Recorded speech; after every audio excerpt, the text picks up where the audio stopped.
ഉയർപ്പിന്റെ പ്രത്യാശയിൽ ഇന്ന് ഈസ്റ്റർ. പീഡാനുഭവങ്ങൾക്കും കുരിശുമരണത്തിനും ശേഷം യേശു ഉയർത്തെഴുന്നേറ്റതിന്റെ ഓർമ്മ പുതുക്കി വിശ്വാസികൾ. ദേവാലയങ്ങളിൽ പ്രത്യേക പ്രാർത്ഥനകളും ശുശ്രൂഷകളും.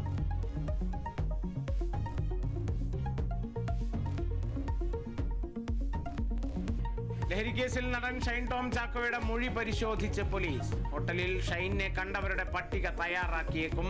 ഷൈനിന്റെ യാത്രകളും പരിശോധിക്കും.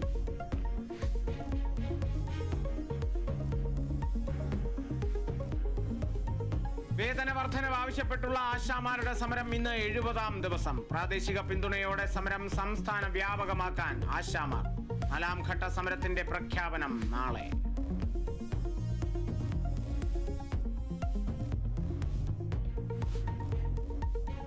സുപ്രീം കോടതിക്കെതിരെ പ്രസ്താവന നടത്തിയ പാർട്ടി എംപിമാരെ പരസ്യമായി തള്ളി BJP. ആവർത്തിക്കരുതെന്ന് കർശന നിർദ്ദേശം.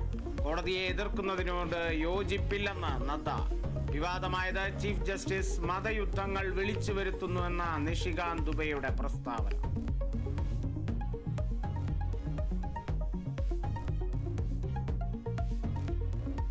IPL-ൽ ലക്നൗ സൂപ്പർ ജയൻസിന് നാടകീയ ജയം. 2 റൺസിന് രാജസ്ഥാനെ തോൽപ്പിച്ചു. 3 വിക്കറ്റ് എടുത്ത ആവേശ് ഖാൻ കളിയിലെ താരം.